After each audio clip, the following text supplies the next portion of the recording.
Over 50 years ago, the body of Sister Kathy was discovered near a garbage dump in a Baltimore suburb, and one of her students has spent many years trying to discover who was responsible.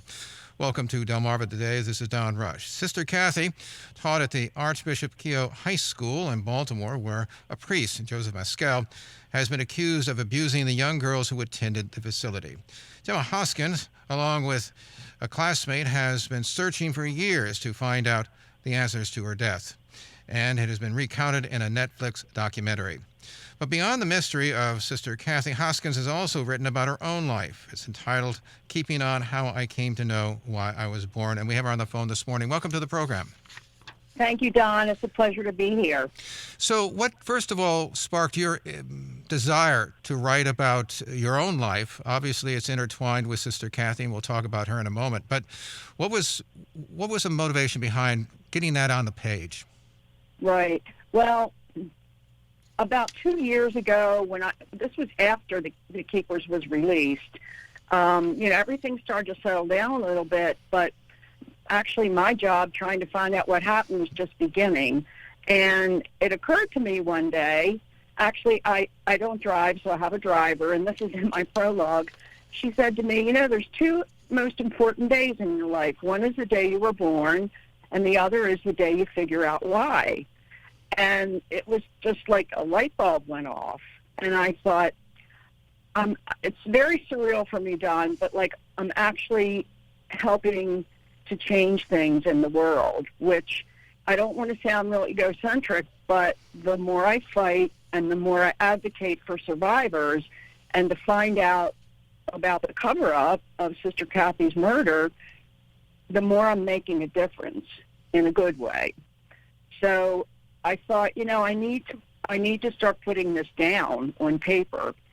So the book, it just came out of me. I never had a block. I would just sit and write for days, and like I said before, take the dog out, but it just flowed out of me. And when I was finished writing, it was probably therapeutic for me, but I thought the things in my life that have happened to me, both negative and positive, are what put me right where I am. And I'm looking at the last quarter of my life. I've lived more years than I'm going to live, I think. And this is why I'm here. And I feel really lucky to be able to say that, because I'm not sure a lot of people, if they've even ever asked the question, what's my purpose here, or what can I do? But that's what I'm doing. So does that answer your question? Yeah, I think so. Well, was there something that you learned about yourself as you went through and recounted and reflected on the events in your life? Because when we reflect on our lives, and particularly the events that have occurred, we tend to learn something about ourselves and something about the world around us. Absolutely. Well, it's been a roller coaster since The Keepers was released, and it's not all been positive, but I learned how vulnerable I am. I probably shouldn't say that on the air, right? And that I don't like people to know that I'm so vulnerable, because I know I have a tough exterior and a big personality, but I'm just me.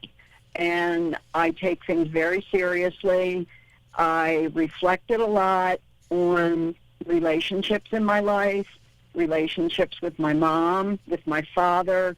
I'm a widow, but I wrote about my experience with my husband, and it's the first time I've ever written about those things.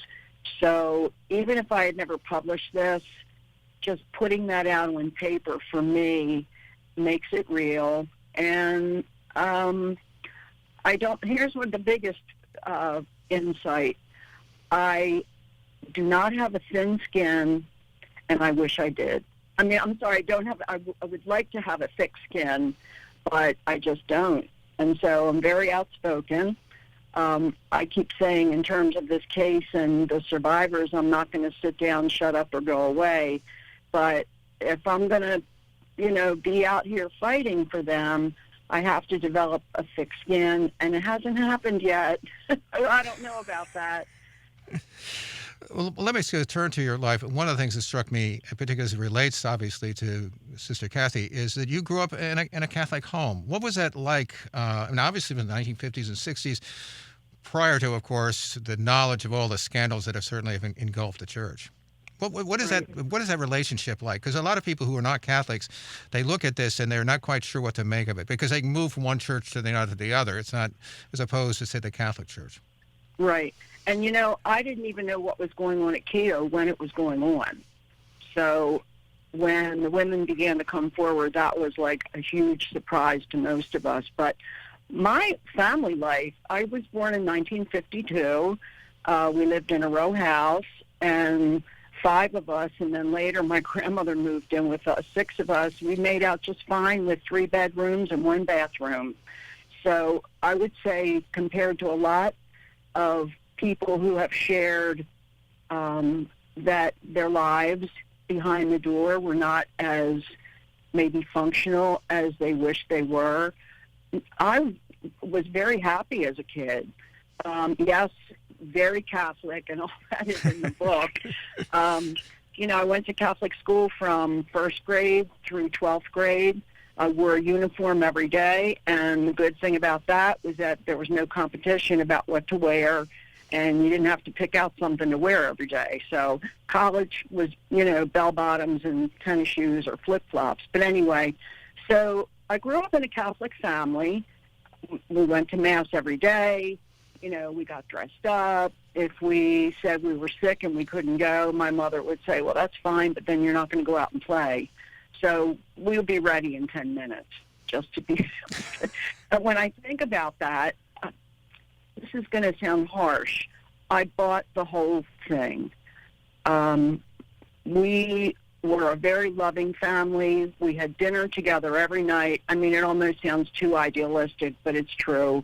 You know, we had a playground behind our home. We played in the yard. We got along with each other. Nobody was drinking or slapping somebody or in prison or homeless.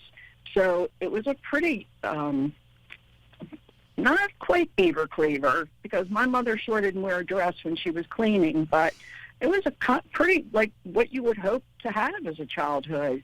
And when I went to high school and then found out about everything that's going on, I want to preface this by saying I don't practice my religion.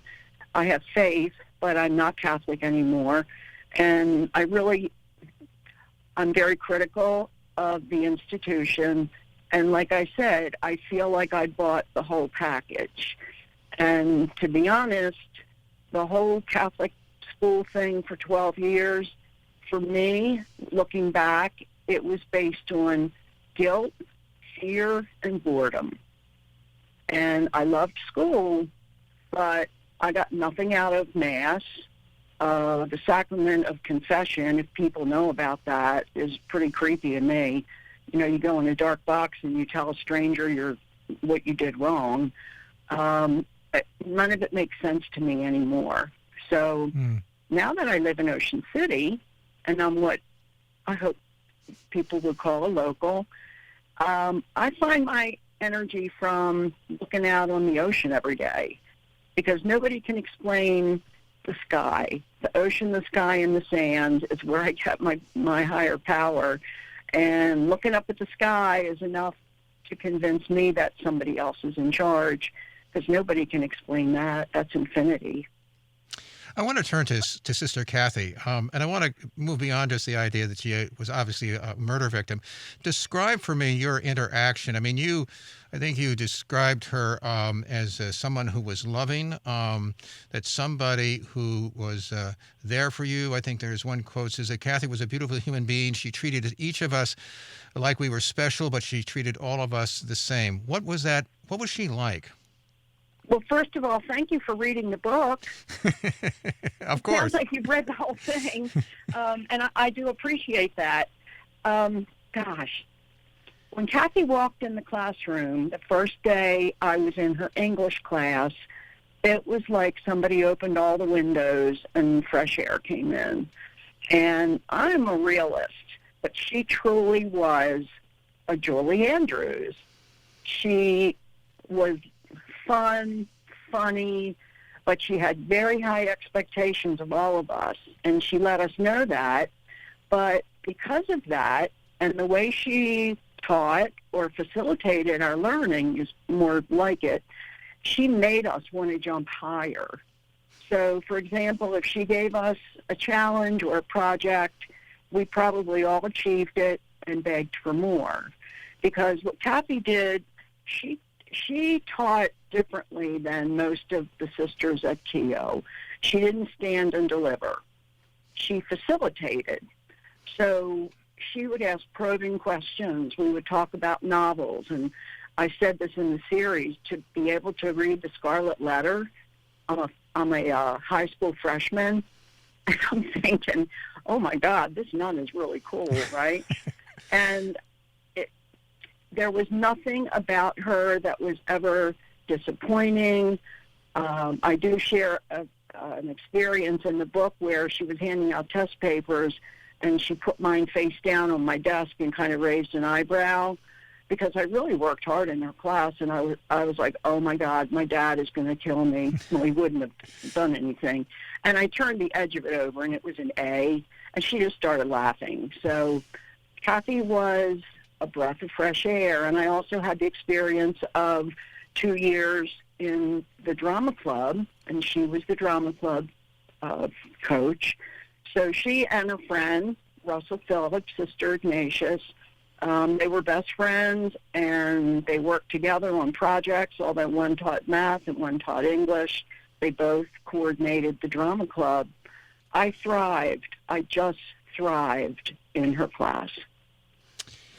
What do you think she saw as she was teaching and she became aware, apparently, of things that were not right within this school? And we're talking particularly about sexual abuse, that there seemed to be some concern, and one of the people that we'll talk about in a moment indicated exactly that asking, well, what's going on here? I mean, how do you see her fitting into that structure that we just talked about a moment ago, and then her ability to certainly connect to you, but she clearly was stepping back a bit from the strict discipline, I guess, as it were, or the strict hierarchy, perhaps, of the church. Mm-hmm. Some people, well, I have to say she was very feisty. There was nothing weak about Kathy. And anybody that, there have been criticisms that she didn't do enough, or that she left the girls when she left Keogh. That was at the end of my junior year. I don't believe that. I believe that many girls came to her. We know of a few who were in the series. I think that she reported what was going on to her supervisors at the school, and I think she tried to do something about it. On the other hand, Joseph Maskell, and I want to make sure, I hate to correct people, but the emphasis is on the mask. Get it? Maskell. Maskell. How appropriate, right? He was a psychopath. And I think Kathy, even back then, was wise enough to know that. He was very gregarious. He was very friendly. But he had a whole other side to him once a girl was behind that door in his office. And I do believe she knew what was going on. I believe her roommate, Russell, knew what was going on. And think about this, Don. They were 26. And the girls that are coming to them are between the ages of 14 and 18. Now, I don't know about you, but when I was 26, my head was spinning. I was a new teacher, and I think she did what the right thing was. Kathy would always pick the right thing. Whether it was popular or not, she would pick the right thing to do. And so I believe she reported it. I have heard, quote, through the grapevine, that some of the sisters at Keogh, after Kathy died, kind of took glee in destroying records, paper records that would have been incriminating. And I believe that. And people know I believe that, so I'm not afraid to say it now. I've tried to talk to them. Some of them are still living. Of course, they refuse to talk to me. The police have tried to talk to them. I think I'm getting off the subject, but this will all come back in a minute. And their supervisor in Baltimore told them don't talk to anybody. So the police detective that I've worked with, Officer Robin Teal, she said she tried to talk to them, and they shut up like clams. So I believe that part of leaving Keogh was because she really could not do anything else about what was going on there while she was living there. I believe the other sisters knew, and I don't know how they treated her, but we have witnesses who have told us that several of the nuns actually participated in the abuse and facilitated it, as well as one of the health room nurses who handed the girls the papers to give permission for them to go to Maskell's office. So I believe she knew everything and was struggling to do something about it and not knowing what else to do. I think she was threatened. And, Kathy was murdered early in Maskell's abuse career, if that even makes sense. So once that happened, everybody else in that building, and we're talking maybe 100 employees, they knew they could be next because he was still there. And he stayed in that building until 1975. Let me ask you a quick question, and I would get on to the day that she was murdered. In terms of the participation, or what you feel like you know about the participation, what is the source of that sense about particularly the nuns there? Can you give us some sense about that? About how you come to that conclusion? I guess is the question. I guess. Right. The women who were there at the time, who are not the girls who were there at the time, who are women now. I don't know how else to say it. Yeah. They've named names, and it's actually not the women who were in the keepers. It's other women who have come forward since then. Those women who are dear friends of mine now, they're really responsible for much of the Me Too movement. And, they should have been on Time magazine because they showed their faces. And the church is not showing its hand. It's holding its cards. And other women who were abused or assaulted or were, taken to Maskell's office, they have shared with me who was there. And it was some of the sisters. And I've been told that the sisters actually participated in the abuse. One of them came in and, picked the girl up off the floor and said, get dressed and get out of here. So we're talking like really horrors. And to me, it's still very surreal because we never heard screaming. We never heard anybody, throwing anybody around. But drugs and alcohol and hypnosis were all used. I want to move on to the moment you found out that she had been murdered. I guess there was certainly that she had disappeared, and I think in your book you said that I was in disbelief when I learned that she had been murdered. We couldn't believe that someone would want to hurt a woman like Kathy. What was that moment like for you when you found out that she had actually been murdered? Well, I was a senior at that time. It was January of my senior year, and we learned about it when we got to school, that her body had been found. Shock, disbelief. I doubt that we got anything done that day. The school carried on, but just disbelief. It's hard to explain. It's almost like one of those, JFK moments or the Twin Towers, but much closer to home. And when Kathy disappeared, I think most of us thought maybe she just ran away, that, for some reason. She was so different and so deep and always into symbols. And I guess we thought, maybe she just had to get away from this uniformity, literally uniformity. The nuns had just changed into modified habits. And I can remember Sister Kathy once in drama club, she said, "It's really hot in here. I'm going to take off my headpiece." And it was like, oh, my God, she got hair, right? And we could see her bangs all the time, but she had a modified veil, and it was nothing inappropriate. It was just we were practicing for a play. So I really think it was a loss that we were pretty much in shock over. So I don't even know how we got through the rest of the year. There was a mass for her, and this is kind of creepy. The priest that did the mass, the memorial mass for Sister Kathy at Keogh, was the other abuser priest, Neil Magnus. And, of course, we had no idea about any abuse anyway.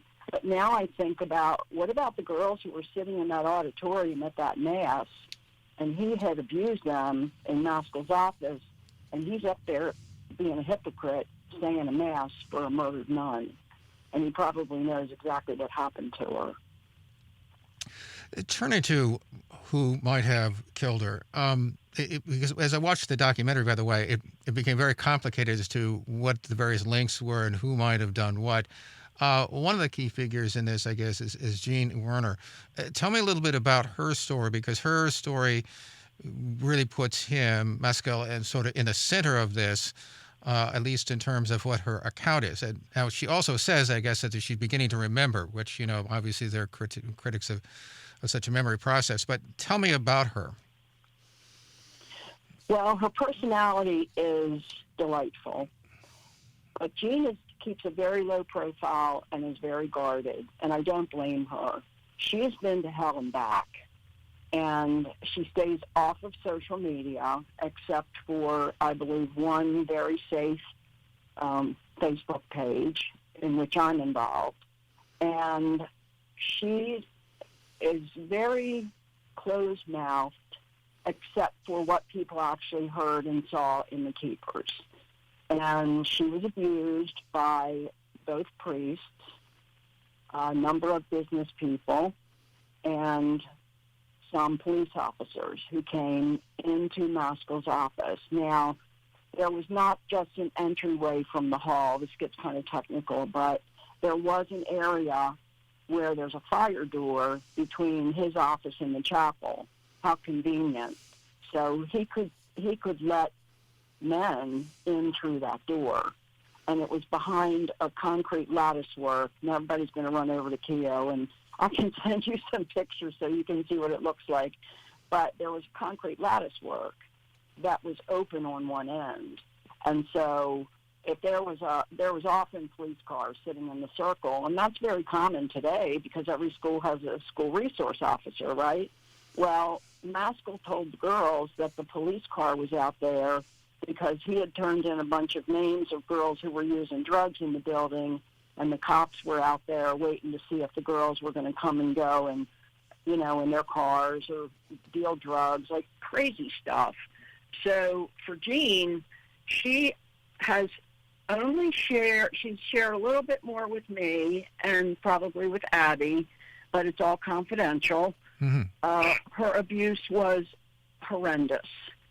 And those women who have come forward with her, theirs was equally horrendous. We're talking torture. We're talking satanic rituals.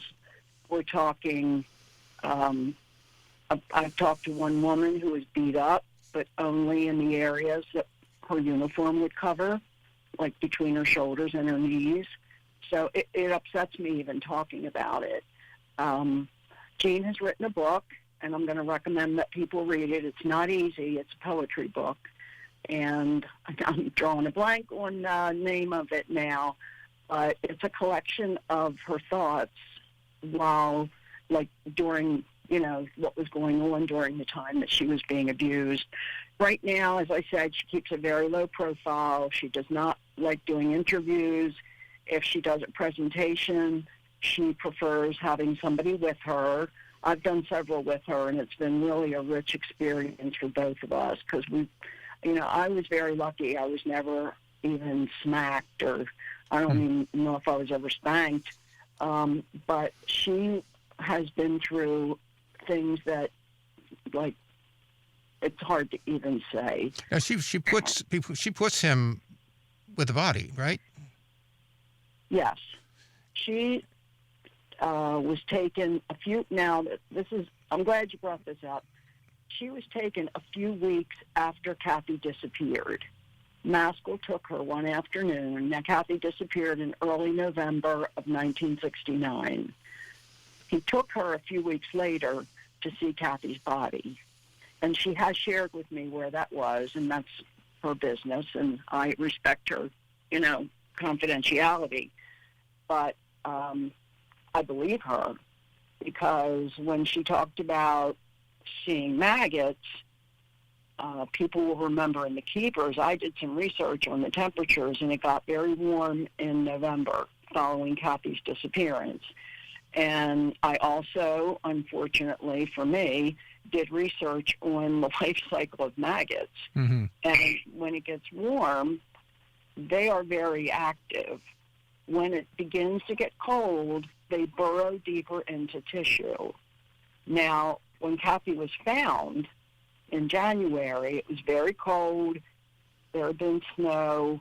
And as James Scannell in the series, he was the officer, the famous scene where I offer him a crab cake, and nobody could doubt what I thought about him when I turned away from that car and looked in the camera. But he brought up, he said there were no maggots or anything. And I thought, how odd. Why would he even bring that up? Well, I have a copy of the autopsy, and I will not share it because it belongs to the family. But there were maggots in Kathy's trachea, esophagus, and stomach. So it follows that life cycle. This is like a weird thing to talk about. I know. But, right. But people, Werner saw this, right? Yeah, people want to know. Yeah. And so, of course, there were no maggots visible, which he, blurted out before anybody even asked him. And that was because they had all burrowed deeper into human tissue. And Werner Spitz, shared with us that there were maggots in her body, many maggots. So I believe Jean. I have never not believed her. She's incredibly credible. And I think she was taken there. I kind of think other girls were taken there. There are a few I kind of suspect were taken there, but, one's left the country because of all this, and they don't want to talk about it. I don't blame them.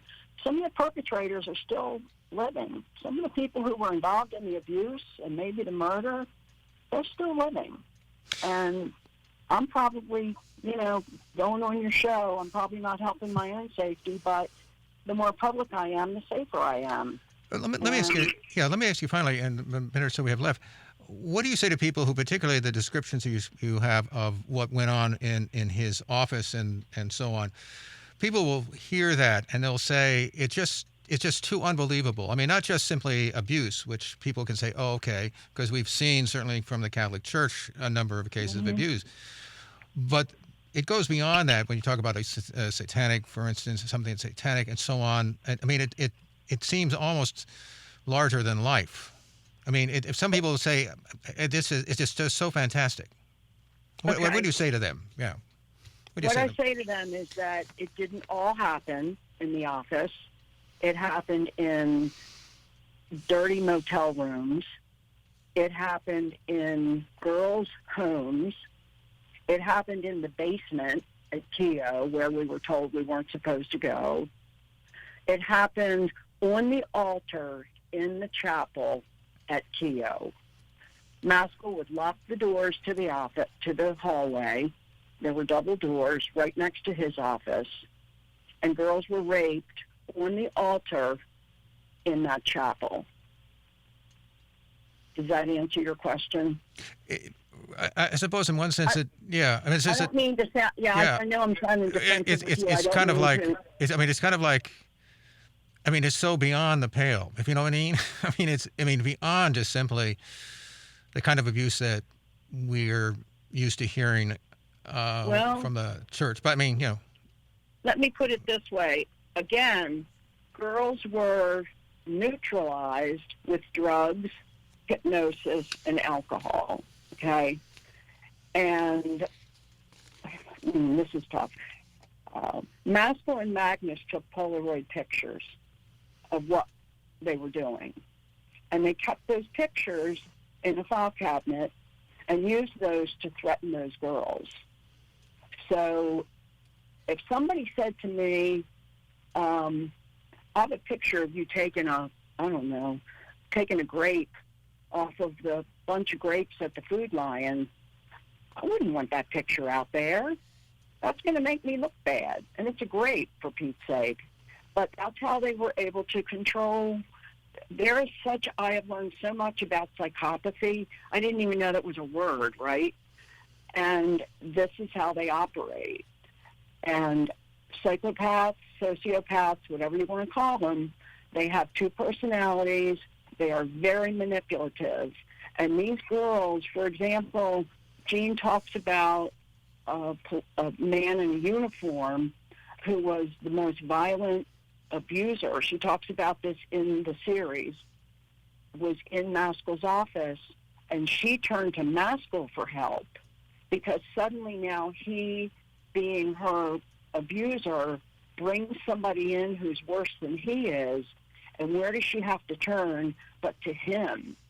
And so there's this, I know there's a name for it, there's this strange relationship of dependency between the abuser and the person who's being abused, especially when other abusers are brought into the setting. Teresa Lancaster, who is Jane Roe, she's the other woman who tried to sue the Archdiocese with Jean. She talks about being taken to Tabasco State Park at night. And Maskell told her and a friend on Halloween he'd take them for a ride along so they could watch him, tell kids who are trick-or-treating or whatever to get off the streets. And, of course, they were both drugged in the back seat. And he took them to the park, and there was a ring of black and white cop cars and girls on the ground with officers raping them. It is fantastic. It's taken me a very long time to be able to even process all this. And I have had to, find my own way of getting away from this horror. And for me, I have great compassion, but I can't empathize because it didn't happen to me. I can only listen to them, and every story is very similar. And not all the stories came from Keogh, but the abusers were the same. And, right. I mean, there seems like an awful lot of people would have been involved. I mean, it's hard to keep that in any kind of secret. This was huge. And there were high-ranking politicians, and I'm not going to name them, very high-ranking politicians who kept a lid on this. So it's not unusual. Let's say there's a pedophile priest. There's almost a vertical chain of pedophilia. They might have a lawyer friend who's also a pedophile, and that lawyer friend might have a politician friend who's also a pedophile or just a creep that wants to rape a teenager. And so this goes all the way up, and I believe it went all the way up politically, and all the way up, I believe the Vatican knew about this, and I think they also know what happened. I believe that institutions of law enforcement, institutions of religion were all connected. And Maskell had a huge network. He may have just been part of it, but we're talking about a network of sexual abuse of children and teenagers that was pretty widespread. Well, we've been speaking with Gemma Hoskins. She has written a new book on her life, Keeping On How I Came to Know Why I Was Born.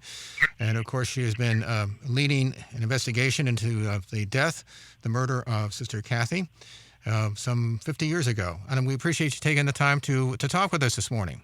Anytime. If your listeners have questions, I'd be happy to come back. Okay, will do. This has been Delmarva Today. I'm Don Rush. Thanks for listening.